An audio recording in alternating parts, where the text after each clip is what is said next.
तो captain America brave new world का teaser आ चुका है, जहां की हमको फर्स्ट लुक देखने को मिलता है रेड हल्क का। इवन इसका पोस्टर भी ये बताता है कि रेड हल्क इस मूवी में कितना ज्यादा इंपॉर्टेंट होगा। लेकिन अगर आप इस पोस्टर को ध्यान से देखो तो यहाँ पर वाइब्रेनियम का शील्ड टूटता हुआ दिखता है। क्या इसका मतलब यह है कि रेड हल्क वाइब्रेनियम से ज्यादा स्ट्रॉन्ग है? नहीं, आई थिंक ये एक सिंबॉलिक मीनिंग होल्ड करता है, जो कि ये हो सकता है कि वाइब्रेनियम अब इस यूनिवर्स में सबसे ज्यादा स्ट्रॉन्ग चीज नहीं है, उससे भी ज्यादा एक स्ट्रॉन्ग चीज आ चुकी है, और वो क्या होगी उसको डिस्कस करेंगे आगे। उसके अलावा हमें एक वर्ल्ड वॉर लाइक सिचुएशन दिखाई जाती है जापान और यूएसए के बीच में, और वो क्यों होगा वो भी मैं बताऊंगा। बात करेंगे और भी बहुत सी डिटेल्स की इस वीडियो में। तो शुरू करते हैं। सबसे पहले हमें सैम विल्सन और थंडरबोल्ट रॉस, जो कि अमेरिका का प्रेसिडेंट बन चुका है और ये वही आदमी है जो कि ये था, उन लोगों की कन्वर्सेशन दिखाई जाती है, जहां की थंडरबोल्ट रॉस ये चाहता है कि कैप्टन अमेरिका एक मिलिट्री पोजीशन हो, यानी कि वो कैप्टन अमेरिका को एक वेपन की तरह यूज करना चाहता है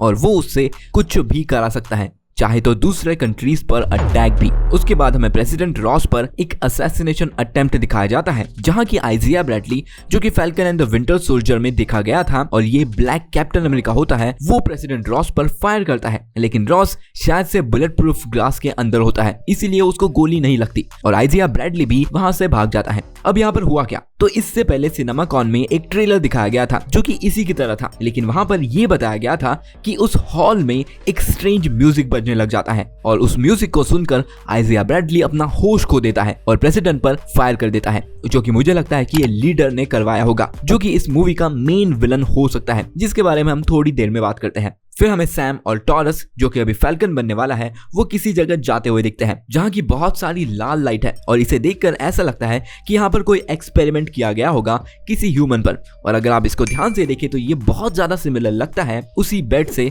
जहां की हल्क बैठा था द इनक्रेडिबल हल्क मूवी में। और जैसे कि मैंने कहा कि यहाँ पर बहुत सारी रेड लाइट्स हैं और इस मूवी में रेड हल्क भी है, तो यहाँ पर क्या हुआ होगा आप समझ सकते हैं। मुझे लगता है कि यह सैमुअल स्टन्स या द लीडर की लैब है, और अगर आपको याद ना हो कि ये कौन है, ये वही है जिसके सिर पर हल्क का ब्लड गिरा था द इनक्रेडिबल हल्क मूवी में, और फिर उसका सिर बड़ा होने लगा था, लेकिन सिर के साथ ही उसका ब्रेन भी बड़ा हुआ है और वही उसकी सुपर पावर है। और ये भी एक टाइप का हल्क ही है या हल्क का वर्जन, और इस हल्क को हमने ट्रेलर में भी देख चुका है, जो कि है ये कैप वाला बंदा। अगर आप उसकी गर्दन ठीक से देखोगे तो वहां पर आपको थोड़ा सा ग्रीन का शेड दिखेगा, साथ ही में थोड़ी सी रफ स्किन भी देखने को मिलती है। और ये जो सीन है वहां पे जो फोटोग्राफर है वो भी शायद से द लीडर ही हो सकता है। और रूमर्स में मैंने सुना था कि सैमुअल स्टन्स या लीडर ज्यादा ग्रीन नहीं होने वाला, जैसे कि हल्क होता है, उसका ग्रीन थोड़ा सा कम होगा हल्क से। इसके बाद हमें बहुत से वॉर लाइक सीक्वेंसेस दिखाए जाते हैं जो कि किसी ओशियन में होते हैं, लेकिन अगर इसको ध्यान से देखो तो वहां पर आपको बड़ा सा पत्थर देखने को मिलेगा,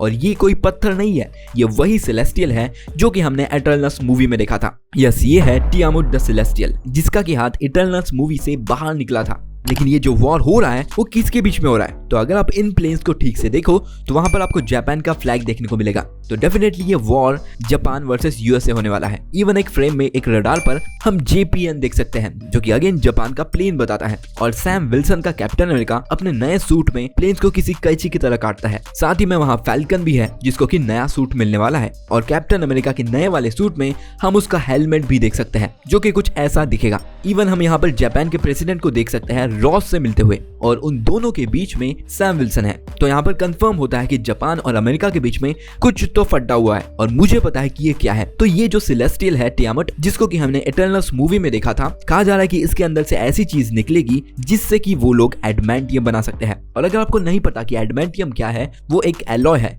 जो कि वाइब्रेनियम से भी ज्यादा स्ट्रॉन्ग है, वो वुल्वरीन के स्केलेटन में भी होता है, और ये कहा जा रहा है कि जापान फर्स्ट कंट्री होगी जो कि उस एडमेंटियम एलॉय को उस सेलेस्टियल से क्रिएट कर सकेगी। और सोचो, अगर बाकी कंट्रीज को पता चलता है कि जापान ने एक ऐसी चीज खोज निकाली है जो कि वाइब्रेनियम से ज्यादा स्ट्रॉन्ग है और वो चीज ओशियन के बीच में है, तो क्या होगा? डेफिनेटली कंट्रीज इसको पाने के लिए लड़ेगी, और वही यहाँ पर हो रहा है। फिर एक सीन आता है जहां कि हम व्हाइट हाउस पर अटैक होते हुए देख सकते हैं। अब मुझे ऐसा लगता है कि ये जो अटैक हुआ है वो किसी न किसी हल्क ने किया है, और जैसे कि हम जानते हैं इस मूवी में रेड हल्क है, ये शायद से उसी ने किया होगा, या फिर ऐसा भी हो सकता है कि जापान ने ये अटैक कराया हो, या फिर किसी और ने जैसे कि लीडर ने कराया हो और नाम फंसा दिया हो जापान का। मे बी इसीलिए दोनों कंट्रीज लड़ रही है। लास्ट में हम देखते हैं कि सैम विल्सन के पास एक नया सूट है, नए विंग्स है, वो उड़ भी सकता है, उसके पास हेलमेट भी है, तो भाई इसको आयरन मैन ही बना देते। सारी पावर्स आयरन मैन की है और बोल रहे हैं कि वो कैप्टन अमेरिका है। फिर हम इस ट्रेलर का मनी शॉट देख सकते हैं जो कि अगेन जापान में ही सेट है, क्योंकि हम यहाँ पर चेरी के पेड़ देख सकते हैं जो कि जापान में ही होते हैं। और यहीं पर हमको कैप्टन अमेरिका और हल्क की फाइट देखने को मिल सकती है, जिसमें कि कौन जीतेगा ये देखने वाली बात होगी। वैसे ये फाइट थोड़ी सी मुझे एनीमे की फाइट के जैसे लगी और ये हो भी रही है जापान में। तो बस यही था इस ट्रेलर का ब्रेकडाउन। अगर आपको ये ब्रेकडाउन पसंद आया हो तो लाइक कर दो और सब्सक्राइब कर दो।